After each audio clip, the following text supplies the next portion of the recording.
Started. So welcome to evening number 2 of Leadership Brevard's Leadership Action Project presentations event, 2 evenings of community impact. Thank you for attending this second evening, the Leadership Action Projects of the Leadership Brevard class of 2020. In addition to the members of the class of 2020, I especially want to welcome our guests, board members of Lead Brevard, members of the Leadership Brevard Curriculum Committee, board members and staff of our partner organizations, families and friends, and our guests, those of you joining us on Facebook Live. Just a little bit of history, going back to Tuesday, May 30th, 2006. Florida Today published an opinions page called Our Views, titled Creating Civic Leaders.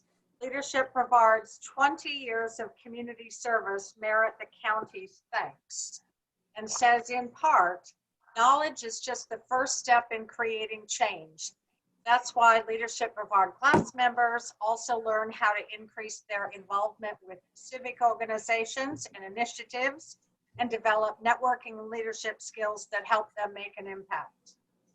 14 years later, we're still going strong and have been since 1986, when we celebrated the conclusion of the first class of Leadership Brevard. This year, a total of 7 projects. You all contributed over 1,600 hours of high-level volunteer time, equivalent to an in-kind contribution to our community at a minimum of over $40,000. The 4 leadership action projects we'll feature tonight include CareerSource Brevard, Keep Brevard Beautiful, AMIKids Space Coast, and Housing for Homeless.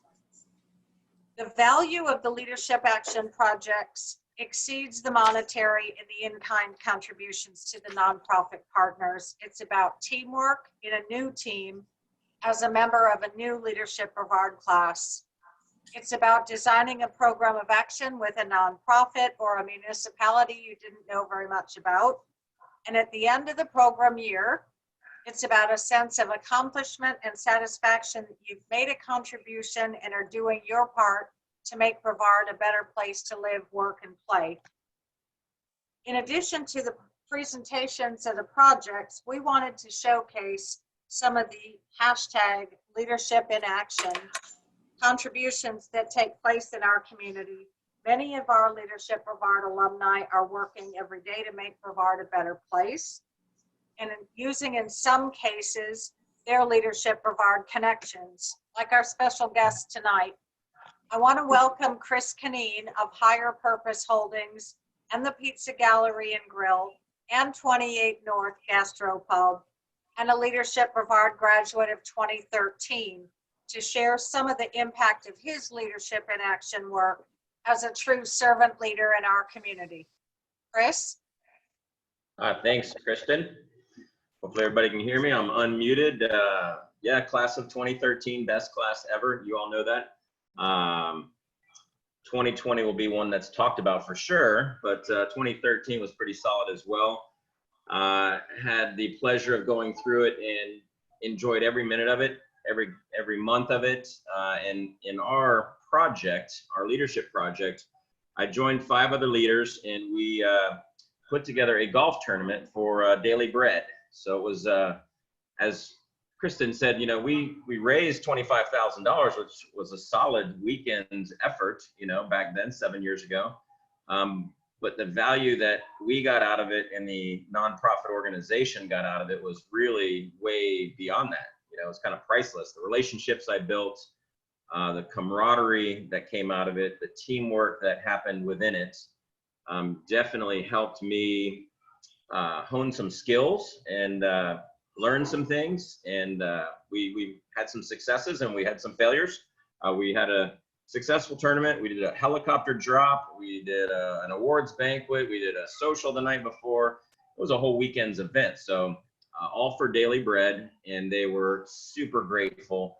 And we kind of handed them a package of a golf tournament that they could continue to do year after year. Since then, it's been about 7 years, right? Time flies. We're having fun. 2013 to 2019, good years, growth, personally and professionally. I gained a son-in-law. I gained a granddaughter, so I'm officially a grandfather now. 3 other daughters are succeeding, graduating from college. So personally growing a lot, and then professionally growing a lot as well. We started a nonprofit. Actually, I started a nonprofit with another restaurateur here in town called Hospitality Life in 2016. Got some legs underneath it. It is a organization that provides resources for our local hospitality industry, both owners and operators and employees. A faith-based Christian organization as well. In 2019, we opened up 28 North, our newest concept next door to Pizza Gallery. Florida Today, actually Florida Trend, voted 28 North a best new restaurant in Florida last year, which was a phenomenal recognition for us. Chef Kyle, Erica, and Ernest over there leading the charge. Pizza Gallery and Grills had year-over-year growth every year in the past, actually for 30 years, -2, and that was 2008 was a rough year for a lot of people. And 2020 will probably be another flat year for us as well. But for those 7 years since Lee Brevard graduate, for me till now, a lot of growth personally and professionally. First quarter of 2020, record-breaking quarters. I'm sure a lot of you have probably had some of those same results. Just really good numbers economically. We were just growing, and life was good. And then I think it was February 28th, we had Gastropalooza. It was our annual anniversary party for 28 North, huge party.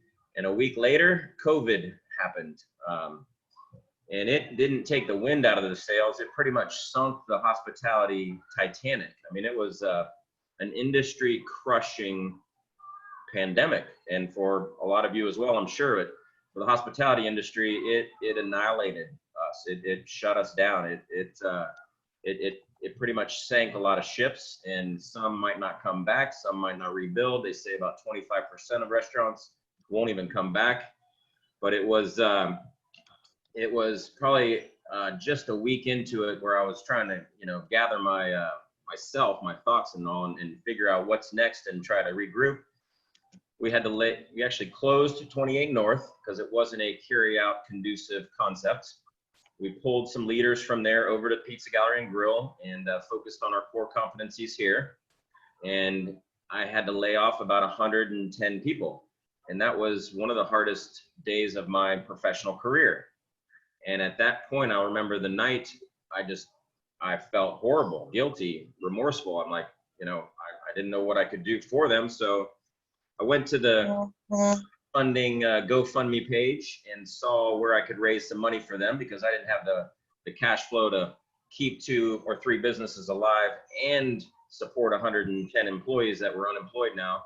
So I tried to raise some money through GoFundMe, but it just didn't work enough. So I shifted to what we could do, and that was food.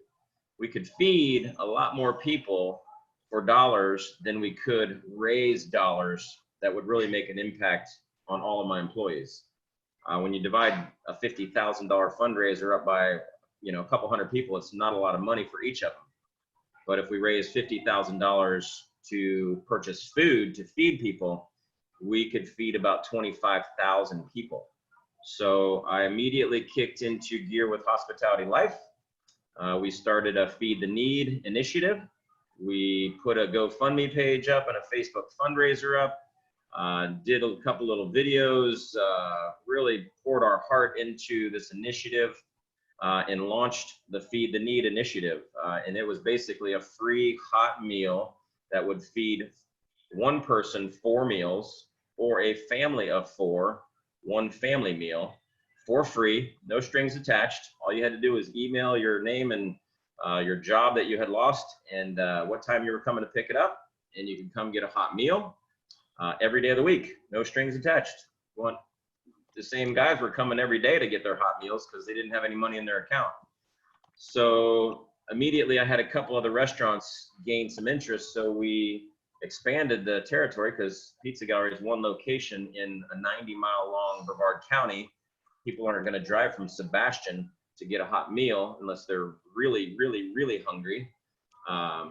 But we collaborated with 6 other locations, Pizza Vola, Papagallo's, Aunt Louise. So we had 6 other different operations in different locations, from Sebastian to the beaches to Vieira, that anybody in the food and beverage industry could go and pick up a hot meal any day of the week. All they had to do was submit an email by 2 o'clock and go to the restaurant and pick it up. No strings attached. So Kristen asked me to speak on that behalf, and just how my project time with Lead Brevard and my the growth that I experienced, the learning that I experienced, and the influence that Leadership Brevard was on me, and how I definitely see the impact years later in just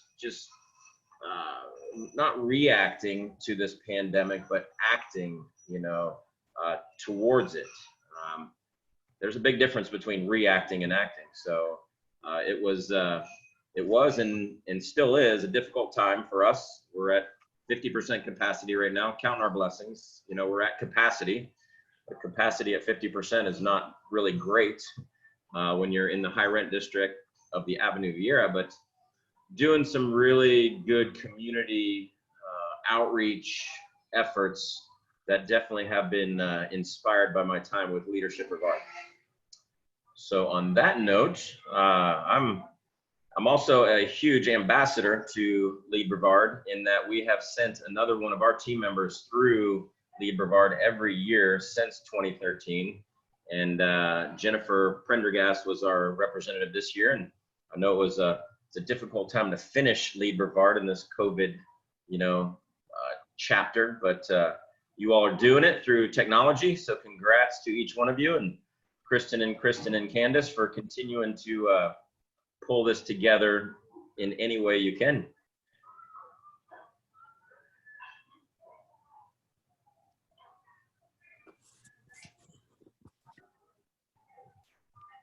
Chris, thank you so much. Check your chat room, people, too, because the Tara has just provided a note that this group that Chris, that you put together, provided hot meals for the families at Family Promise at Brevard.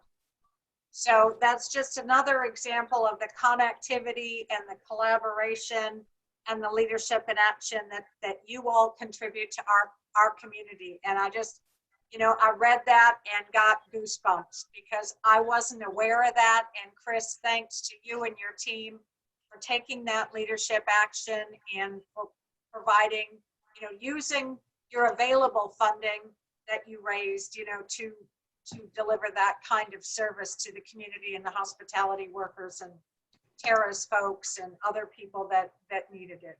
Thank you for being part of our team. Thank you, Chris. We can't really applaud easily on, on Zoom, but we'll do our best. You do have a reactions button at the bottom of your screen where you can clap. So if you'll please help me give Chris a quick round of applause. Chris, thank you for everything that you do. Hey, my pleasure. And Tara's initiative, that was a collaboration between one restaurant, one church, and one nonprofit. How 3 organizations came together to serve some meals to some homeless families, which was amazing. And since then, Hospitality Life has provided about 4,000 meals across Brevard County. So amazing. Good stuff. All right. Super. How can we Thank help? you. How can we help? And what's the website? What's the links? What can we do to continue to support it?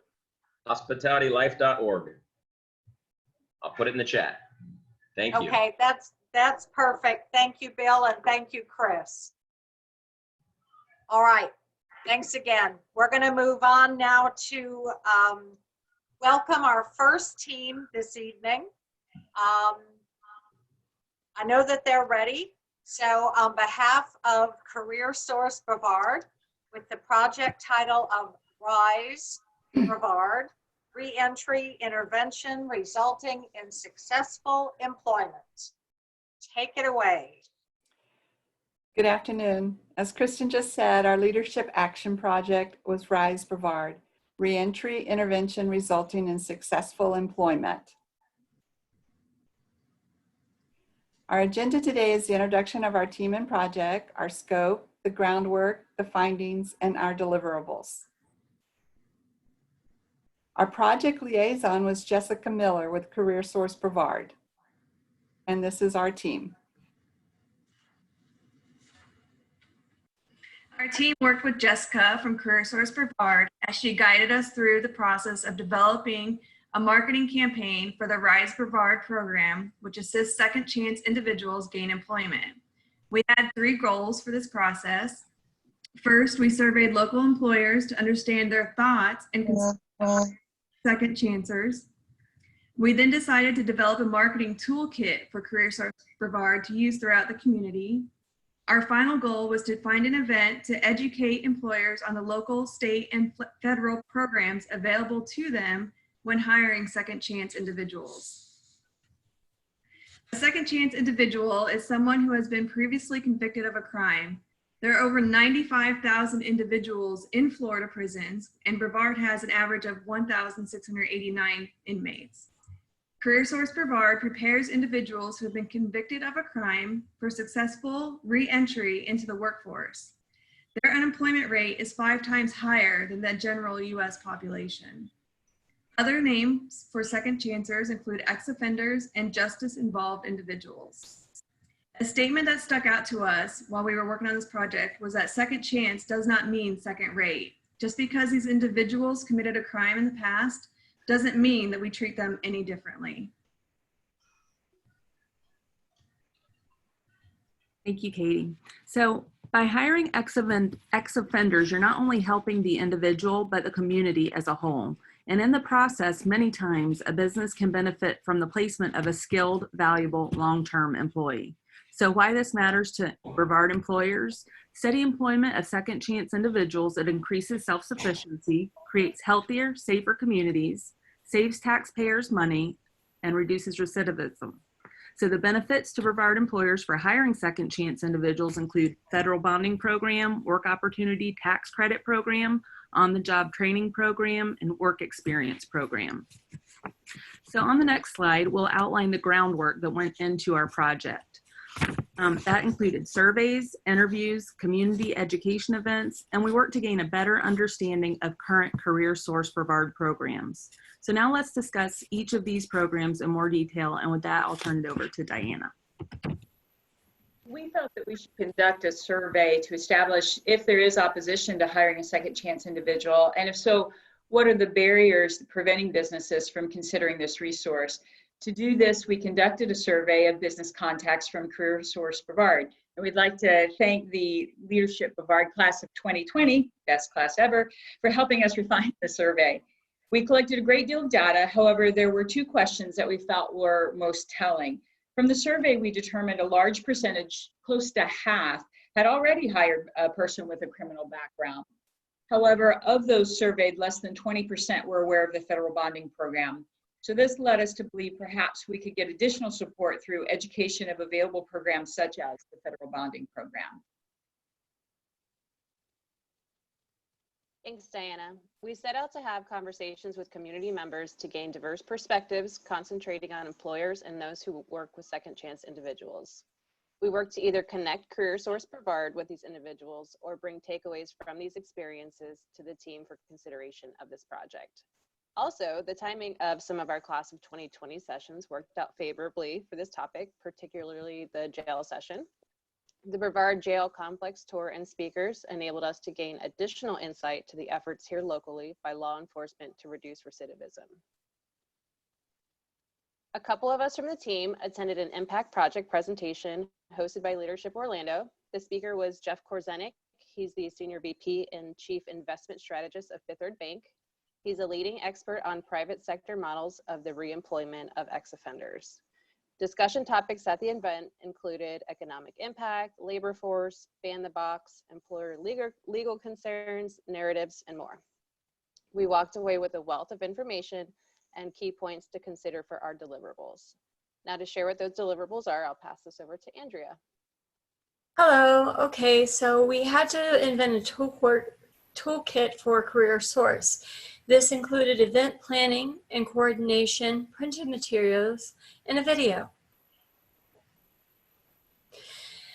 We plan to have a SHRM meeting, which is going to occur on June 16th, 2020, scheduled.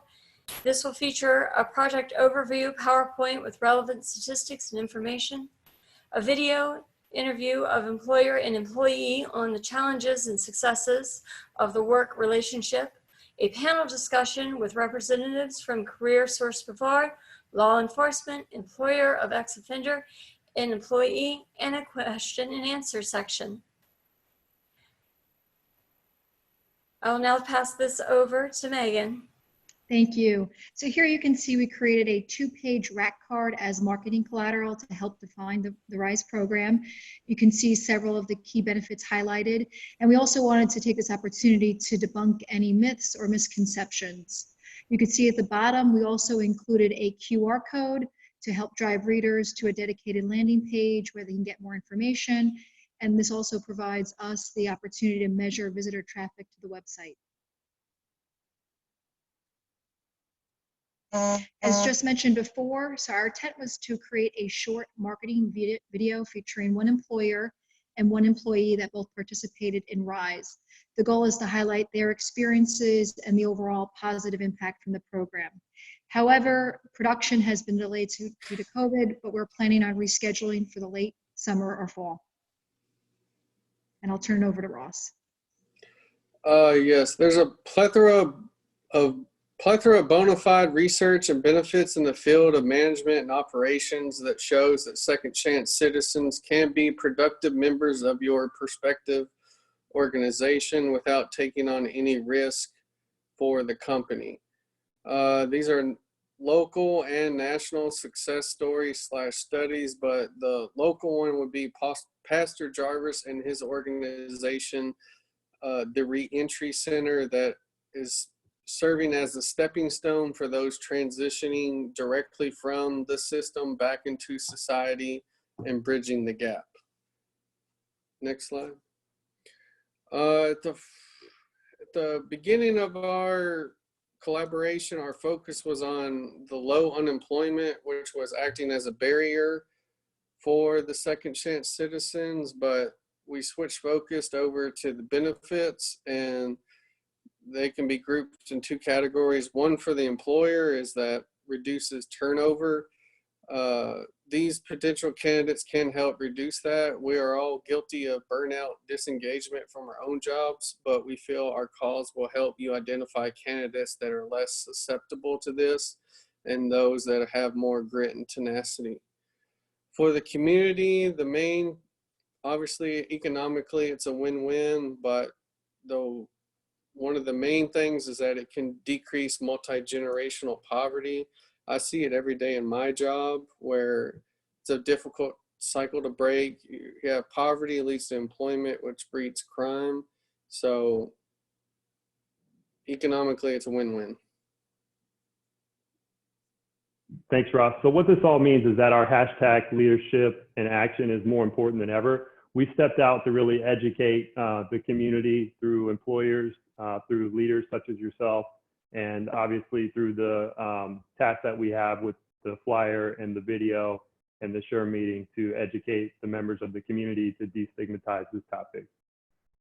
At the end of the day, we feel that we delivered on the 3 pillars. Nir, if you can go to the next slide, of education, empowering, and elevating. And as Ross mentioned, with the current economic situation, this brings this group more at risk and more susceptible to recidivism.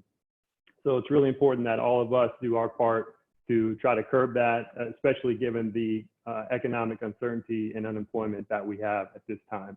We really appreciate the opportunity to be involved in this and to present this today. And we'll turn it over to Kristen for any questions. Thank you, Jessica Mitchell, for all that you did for us and the support that you provided to the group throughout the project as well. And thanks to the best Leadership Brevard class ever and team. Thank you. Thank you. Staying on track, we've got time probably for one question if someone has one. I've got one. Yes, please. We have a similar situation with our presentation, you'll see. And did you find good behavioral analysis tools for evaluating incarcerated / people that have had come through this cycle of life, right? Because you can tell that most of these people that have been there come from parents that weren't the best. And as time went on, you could see that's really what the problem is their behavior and their experiences in life have been probably down at the bottom of the barrel.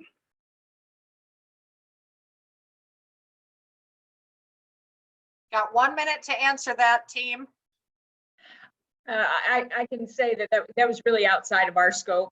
We didn't dive that deep. We were really focused on educating the community on those programs that are out there and how to hire. And I think Ross started to talk about when we started, it was such a low unemployment. This was a great resource of maybe an untapped market that we hadn't looked at before. And so our focus was really more to bring attention to that group other than diving into the whys.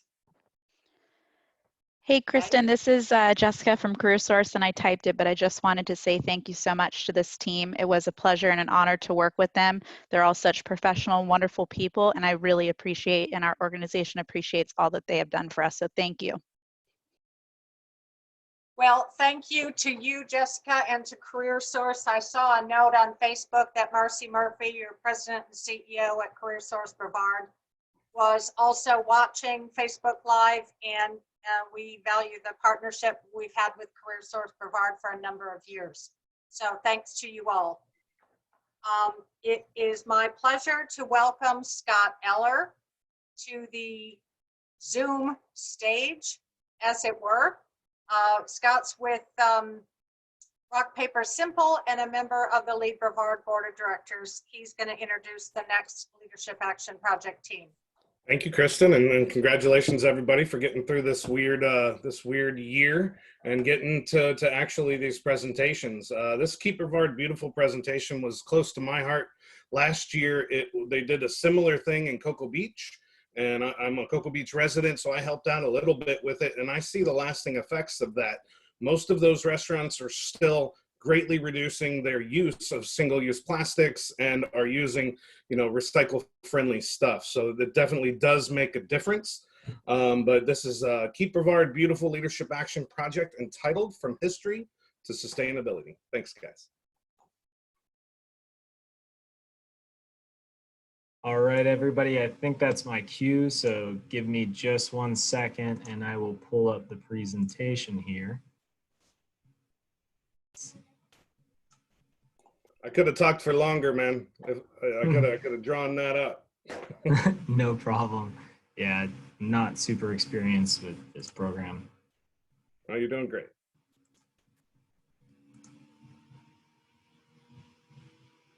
All right, can everybody see the presentation? Fantastic. All right, well, my name is George from Satellite Screen Printing, and today I'm going to go over, just like he mentioned, Keep Brevard Beautiful's Litter Quitter program.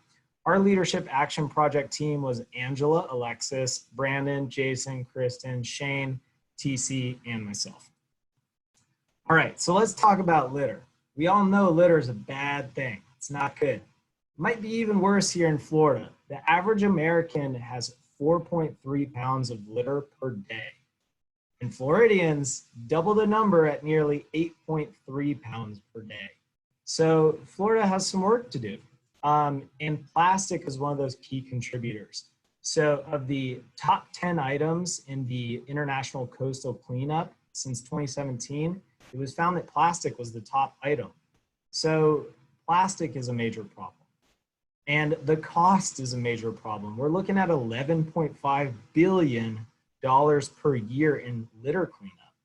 And frankly, to us, this is the last straw. About 182 billion straws are used per year in the US. Recycling. Let's take a look at this quick note too. The US only recycles about 4% of styrofoam containers. So we're starting to get an idea here, right? Plastic is a problem, styrofoam is a problem. Florida, doing okay. And so there's a lot of indirect impacts here too. It's not just the environment. We're talking about real estate. Customers are sensitive nowadays, right? If your business isn't eco-friendly, people might not do business with you for that reason. Lost tourism revenues, repairing vehicles, boats and ships, restorations of ecosystems. We know that's very expensive here in our community.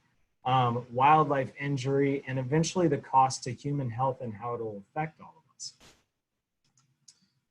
So going back to the Litter Quitter program, we wanted to take downtown Melbourne from history to sustainability. Now, if you haven't heard of the Litter Quitter program, it is a free membership program for businesses that can locally join in. Usually it's restaurants or bars, but it has opened up to general businesses too. And so how does one become a part of the Litter Quitter program? This is the 3 simple steps. You have the bronze level, the silver level, or the gold level. Now, just to give you an idea of how simple this is, the bronze level, you only have to meet one of these 3 bullets you see here. So if your business has an ask first straw policy, then you qualify and you can be part of the Litter Quitter program. But of course, if you also want to switch to a sustainable straw, such as paper, metal, reusable pasta, agave, etc., or encourage customers to use their own reusable straws, those can qualify you as well. And I don't want to get too nitty-gritty in the details here, but the silver level gets rid of the plastic and the gold level gets rid of the styrofoam. And again, you only have to meet 1 bullet of each. This is something that we found was kind of intimidating for customers or potential clients of the Litter Quitter program, because they saw this big list and thought, I can't do all that. But you don't. You only have to do 1 from each category. So it's pretty easy to get into. Let's talk about those Litter Quitter member benefits. You know, we went into downtown Melbourne. We hope to expand this further. And so I want you guys to understand this stuff too, in case you know any owners of bars or restaurants or businesses that want to do this. So you get the seal of approval and a sticker, just like this one here on my screen, for your business if you join the Litter Quitter program, proving to everyone that you are eco-friendly. But you also get a lot of other things too. You get promotional listings, press releases, group pricing discounts, networking and educational opportunities, a day of support, and the Litter Quitter members can include their River Lagoon Green Business Pledge. So let's talk about our goals. Our goal was to bring 8 new clients through the Litter Quitter program to downtown Melbourne. We also wanted to spruce up marketing collateral and of course foster an opportunity for ourselves to grow as leaders. So our first deliverable is the flyer. If you take a look at the flyer on the left, that is the old flyer. Pretty similar in style and look to the new one, but the new one is jazzed up. And so I would like to give a big round of applause to Rock Paper Simple for helping us make this look as good as it does. Angela and her team did a great job. What I really love about this flyer is now it's got our cute little turtles on there. And of course, the poor little guy's having a hard time, but turtles are very near and dear to us in our environment here. So I think this gets the emotion a little bit more than the old flyer did. Other outcomes and deliverables, just like the sweet t-shirt I'm wearing right here, we also have unified t-shirts for the Litter Quitter team so that when they go and approach businesses, we wanted to make sure we look professional, not just like some other guy trying to tell people not to use their straws. We also found that most businesses were generally receptive to the Litter Quitter program, which was fantastic. And many of them actually already met at least one of the standards. But as soon as we started really gaining some traction and ground here, COVID-19 hit. Businesses closed, restaurants closed. Nobody wants to talk because they're trying to figure out how to manage their business and stay afloat, which is totally fine and understandable, but definitely threw a wrench in the gears. So for those businesses that do join on, let's give a virtual round of applause or snaps to our newest Litter Quitters. Some of them you might know. We have Iron Oak Post join the Litter Quitter program this year. We also have Helen Blazes join the Litter Quitter program. And we're gonna call it 2.5 new businesses because Hurricane Creek said they're into it, but they didn't complete their online registration yet, which is totally understandable. And I would also like to give a big round of applause virtually to Mustard's Last Stand and Meg O'Malley's as well, who were previously already litter quitters.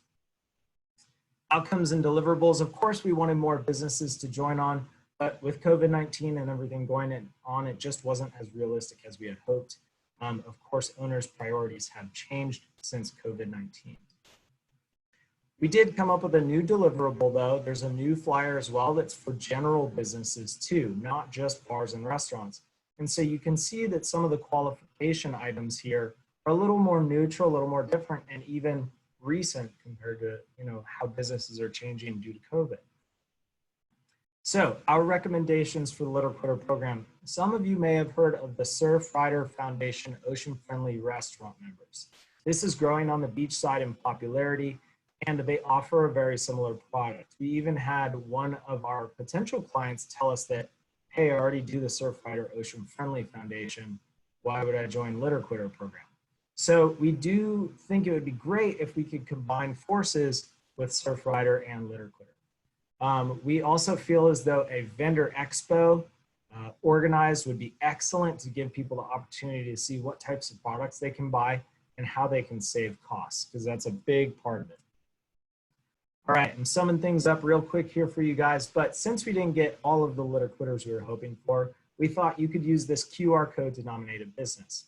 So just hold your phone. If you have an iPhone and a camera, you just pull up your camera app. That barcode and QR code is going to take you to where you can nominate any business locally that you think qualifies to be a litter quitter.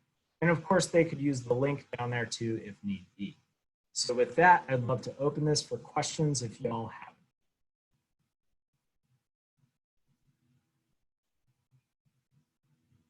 There may be time for one very short question and a shorter answer. Otherwise, to stay on time, we'll move on. But does anybody have a quick question for George or the team? The Litter Quitter program? Mary does. Hi, Mary. How can we get those brochures? What would be the fastest, easiest way to get those to share with the restaurant? I've actually got a bunch here.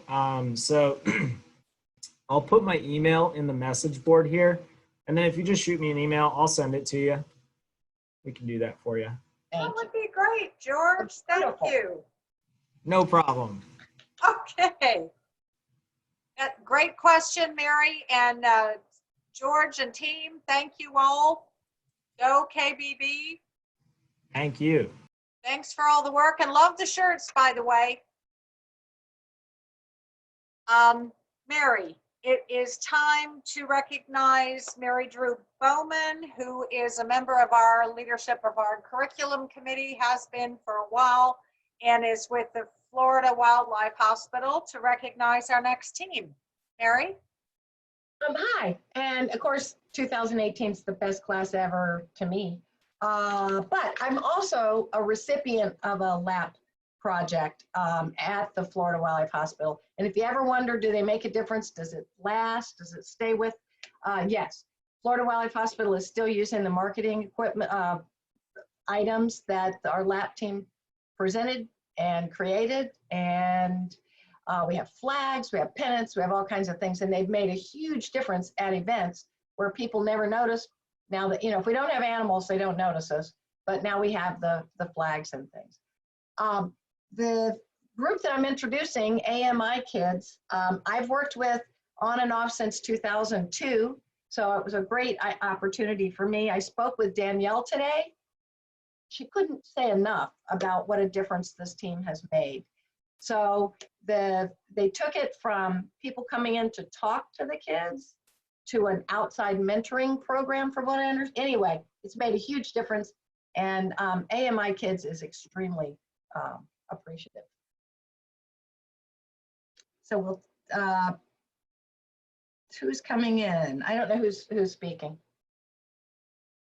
for AMIKids. Sorry, Bill Davis, I Am Solutions. How you guys doing? Good evening.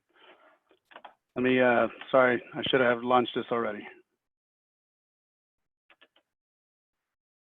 Doing good, Bill. How you doing today? Doing fine. Does everybody see my, oh wait, I gotta share it too. Oops, sorry. Not just launching it, got to share it.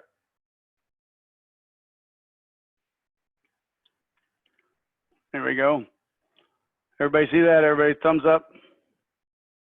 All right. Well, good evening, class. And also I wanted to reach out and say that we are the best, the class of 2020, the best virtually ever. I think we'll be discussing, our class will be able to go back and say we survived the 2020 pandemic. So we'll be able to talk about ours as being the best class for a long, long time. Tonight, I wanted to show you what our LAP program was all about and show you why we believe that our team is the best in our class. So with that said, we had the privilege to work with the AMIKids Space Coast chapter here in Brevard County. It's a national organization, and their job is to mentor youth to help them develop into responsible and productive citizens. They have a facility called the Melbourne Center of Professional Growth located west of 95. And absolutely was a great experience for all our team. Everybody was really happy to be on it. And I think that there was a lot of information that we learned and understood, and we have a long-term commitment to supporting this group, all of us. When we interviewed them, we looked at what they were looking to have us do, and there was the job interviews, the job skills, soft skills, job etiquette, work ethic, certificate opportunities, how do we get them into the workforce and get them to be productive citizens. As time went on, we went through and we decided to define 4 pillars. Business field trips for their shared experience and real world business experience, the behavioral analysis, what I asked a question previously about, and the self-awareness. You know, you got to get these kids to recognize they're no different than any of us. They just have done some dumb things like all of us probably have done at that age and got lucky and didn't get busted. Especially in today's world, you get busted now, you're really busted. It's not something where you take you back to your mom and get your ass whooped. Employability skills and certification programs. A lot of good things came out of that. I think, again, back to CareerSource, a lot of things, plus some of the things we did as external from them. And then we realized that to support their organization with these things that we were recommending, we needed to help them with funding. And so we were trying to support the first 3 pillars with a funding program. On the business field trips, there was a lot of excitement about this. Julie Song stepped up and had the first interview for us and went into the DRP packaging or manufacturing facility. Fantastic, great experience, well received. The people at AMIKids and the kids were just excited. They met some ex-offenders, saw what they had done and how they changed their lives around and started working in manufacturing. We also did a visit to the Marine Resource Council and the Lagoon House and got to get the kids to see the environment and how they can participate as citizens to help. Well received. And then tied together, the group that we all met previously came out and actually did a program for the kids. And again, that was well received. And all these will continue on into the following years. The future actions, as you can see, there's going to be site visits to some technology companies, the auto salvage company, and my company, IM Solutions. Pictures from the site when they did the Tied Together and the mentoring that went on, fantastic, well received, great traction. In the behavioral side, none of us were really behavioral analysis specialists or doctors and PhD of behavior, but as business owners and people that have been out there, we've all done DISC, we've all done different type of training like that. And we all recognize, especially after collaborative harmony training, that there was an experience that we think these kids could use trying to understand themselves relative to others and helping them understand that they're no different than all of us, right? We're just fit certain areas of our personality and our behaviors. But this was cut short. COVID-19, we didn't get as much traction as we thought we could have. We were trying to reach out to universities and was doing great with trying to get some of the, we did a whole database on university and research and everything else to kind of help them, especially if you guys know that at one time, totally dropped my mind here is Helping Hands, not Helping Hands, Circles of Care, Circles of Care was sponsoring them and helping them with behavioral analysis, and that program ended and they were no longer supporting them. So basically the organization really doesn't have a strong behavioral assessment and training for these kids. They've got the typical helping them back into getting a life. Parts areas that we want to continue to future actions is continue supporting them, and then collaborative harmony, committed to helping them, and we may have to reach out and get some funds to help them do that as part of their efforts. We really appreciate them coming on board. Employability skills, Omni, it was fantastic getting us in there with CareerSource. We started doing interviews and meeting with these kids. Great reception to that. We also looked at certification programs, a CPT, a VIXA, which is part of my industry standard for certification. A lot of the kids got excited and were starting to go down these programs. And that way, when these kids get done with the program, they've got certification and they could probably get employed immediately. Strong, important push that we felt certification was important. Sorry, I had to go back. The futures, essential soft skills, continuing with the mock interviews, and then the whole point of trying to get them certified. We believe that's a very important part of getting any person back to employment. As you can see here, here's some of the interviews and interviews that we had done at CareerSource. Like again, I said, can't say enough what CareerSource has been able to do and help out. And their whole team has just been committed to this. On the funding campaign, we went out and started looking at the what we could do to help the board, help their funding. We recognized that they could use some help with grants. We recommended 4 grants to them. It looks like probably 3 of those grants became reality. I think one of them with Melbourne Law Enforcement. We're not sure, but it's still out there for approval. So we did a really good success there.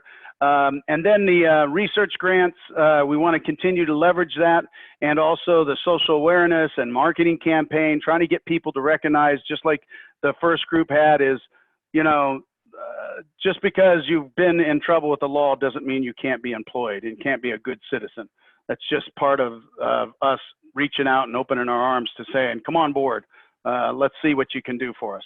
And then the board members and doing a circle influence, we recommended that they, through the training that I saw at Lead Brevard, build a strong nonprofit board and try to continue to expand their circle of influence. Lessons learned. Bill, are you close? Yes, this is the last bit. Yep, okay. Sorry. Verify your objectives, understand the big picture, facilitate, get a collaboration tool, achieved traction, and our team worked together really well on this, had over 200 hours on this. Wow. Fantastic. Success was across the board. Only a few things that we didn't completely 100% and succeed on, and that's because COVID. But a lot of hours. My hands off to hold the entire team. Well, that is super. I know Bill, thanks for the presentation, and thank you for your team. That is an enormous amount of work to fit into, I know, very busy schedules. I think that's one of the biggest challenges that all of our Leadership Action Project team members have, is finding the time. But I'm so excited to see you celebrate the successes that you're all having and the commitments that you've made. Well done to all of you. So thank you again. You can continue to talk, of course, again on chat. I do want to move us on to our final project report presentation for this evening. And Leadership Brevard Curriculum Committee member Mary Bonham is going to introduce this team. Thank you, Kristen. For those of you who are on the curriculum committee with me, you know that the experiential experience of the LAP programs are near and dear to my heart. So I am a class member of the Best Class Ever 2001, the best class ever at the turn of the century. And at this time, I'd like to introduce Housing for Homeless. And the project that they worked on is Breaking the Cycle of Poverty in Brevard. So congratulations to everyone from 2020, and turn it over to that group for presentation. All right, thank you so much. Can you guys see my screen? You good? All right, perfect. Okay, so this is the Breaking the Cycle of Poverty presentation. Let's talk about our team. So our sponsors were Rob Cramp from Housing for Homeless and Drew Warren from the Community of Hope. Our fantastic alumni liaison is Vinnie Toronto. And our team, I'm Rebecca Granger, I'm from Alluvionic, and then I'll let each individual team member introduce themselves, but you can see everyone here. So our project description, we were tasked with trying to work to identify what activities would help 10% of Brevard's children living in poverty become adults who are living out of poverty. So essentially what we would be doing is identifying how we can help break the cycle. As you can see here, the cycle, family in poverty, child grows up in poverty, disadvantaged, struggles to get a job, fails to escape the cycle, and it keeps going.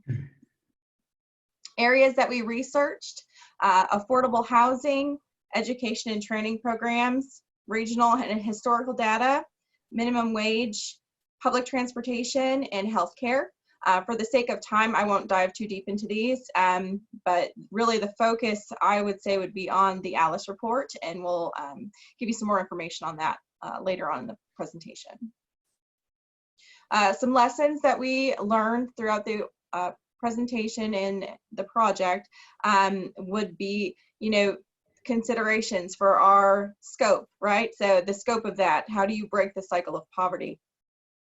Again, the solutions could take generations to be realized, and I think we understood that as we got through the project, that perhaps the time and the size of our group, maybe we're just scratching the surface here.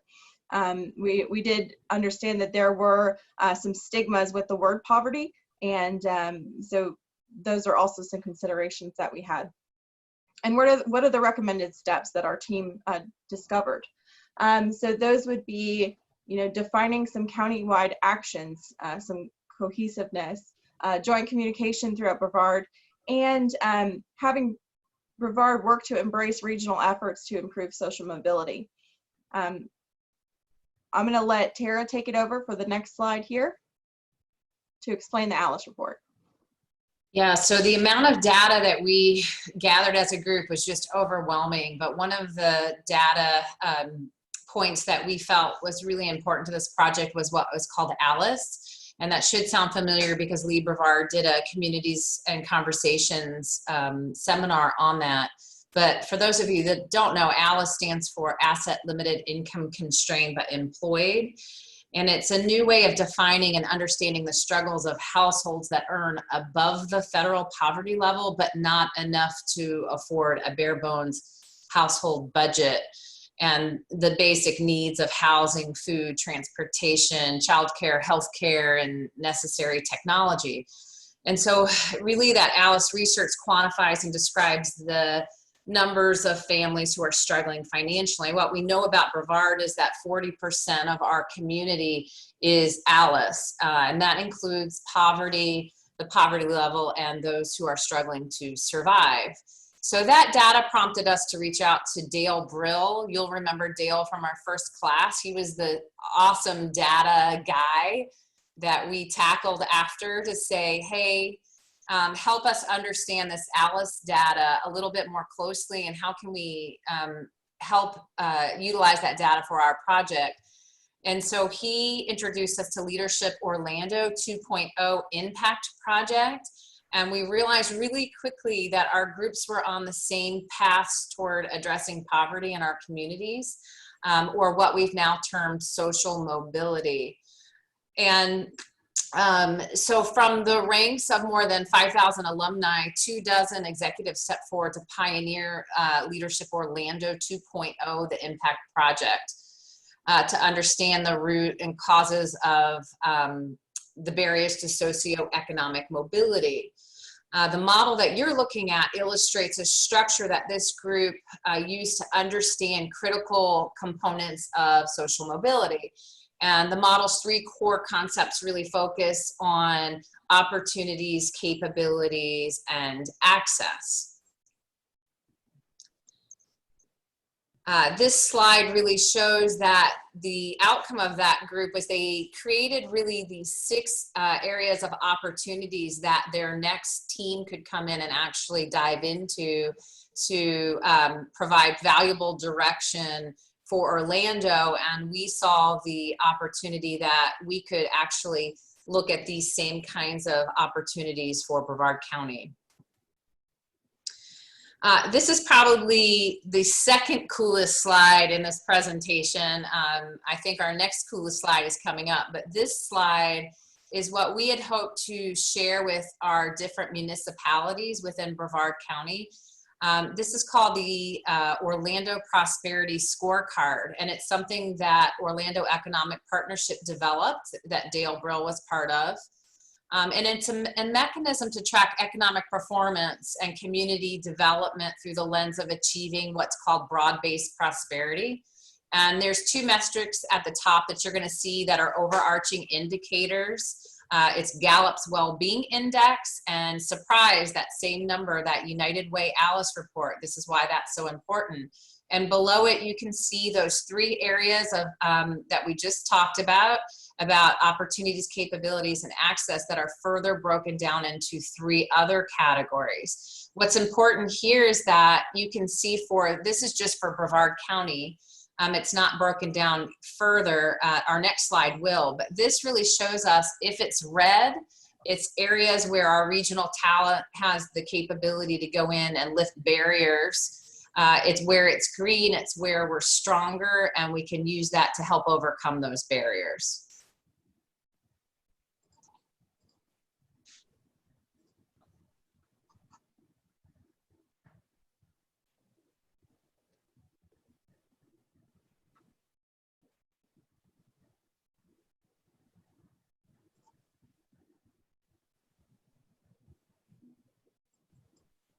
Can you guys hear me? Yes, I can hear you. So I think, I don't know if Kevin's on, but I think we want to. You now. Okay. Sorry about that. That's okay. Yeah, we wanted to demonstrate the interactive neighborhood opportunity index map that we use to conduct our local municipality research. The neighborhood opportunity index is based on those 10 metrics that Tara presented on the previous slide. As you can see in this map, as Rebecca goes through it, it's comprised of 7 Central Florida counties, including Brevard, Lake, Orange, Osceola, Polk, Seminole, and Volusia. The counties in this map was subdivided into cities and then ultimately into 1,765 neighborhood blocks based on the neighborhood opportunity index metrics that were discussed previously. Number 1 has the highest opportunity, and then a neighborhood with a number of 1,765 represents an area with the lowest opportunity and the most challenges that they're facing. We found online that the dynamic map was extremely valuable for us to research our local municipalities. And it was interesting to see as we went through there were neighborhoods that were adjoining throughout Central Florida and even in Brevard where one neighborhood had a very high and good opportunity where the neighboring area had a very low and faced a lot of challenges. Based on that, we used the interactive map to evaluate the local Brevard Neighborhood Opportunity Index. which is the first line across the top with some of the metrics we talked about.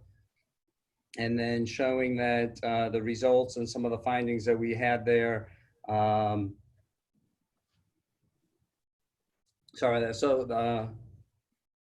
was I? You jumped around on the slides. Sorry. I was going to skip some of it. I'll go back quickly. But Okay. again, we saw that overall out of Central Florida, Brevard was about 808, which is about near the middle of the road, which was very encouraging for our area.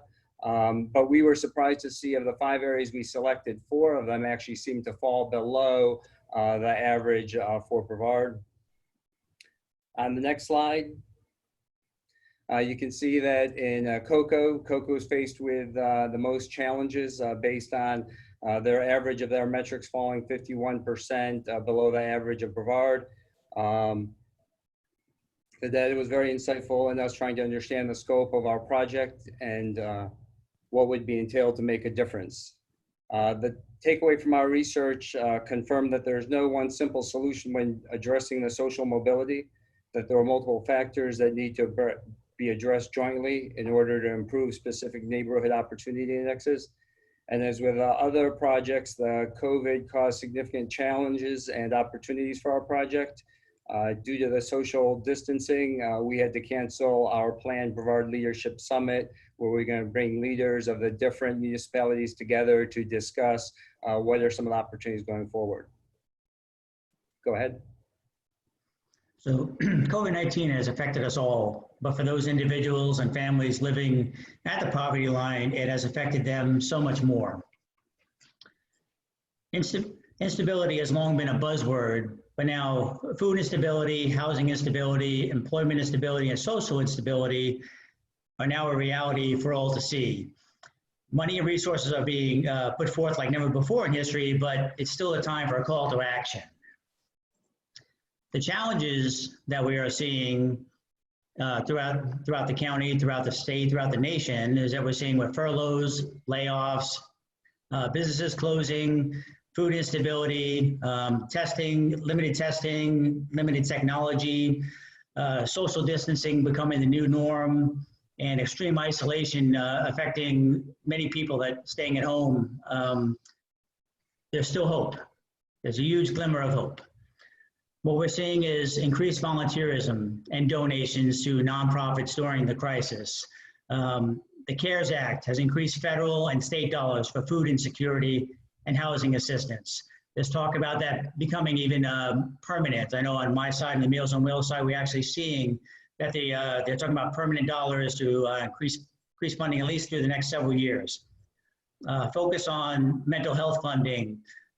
We are receiving dollars for what's called telephone reassurance, and that's where we can have people call seniors while they're stuck in their homes, and we can talk to them. We can ask them how they're doing. Do they need anything? Just make sure that they're okay, and then they're also getting that socialization. State initiatives are being funded. Someone's finally looking at the unemployment system in Florida. It's being scrutinized and hopefully revamped. And then, of course, there's a huge community awareness where volunteerism has been dying off over the years. Well, now it's back. Now people are seeing. So again, that glimmer of hope is alive and well. Melissa? So what's our call to action?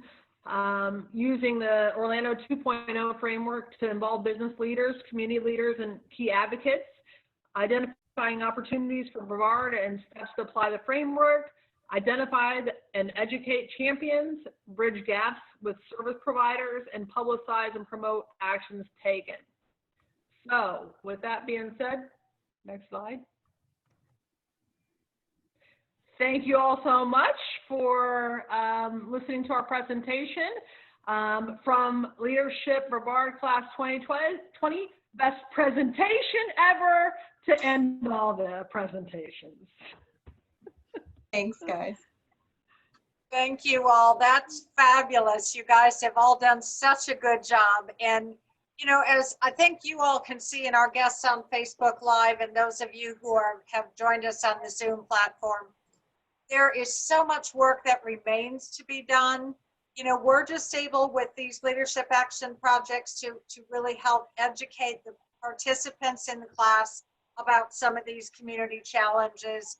The leadership in action actually begins as you move toward wrapping up this year's program, your virtual graduation, and then an in-person graduation when it's safe to do so, and keep working and making all the community contributions that you are doing.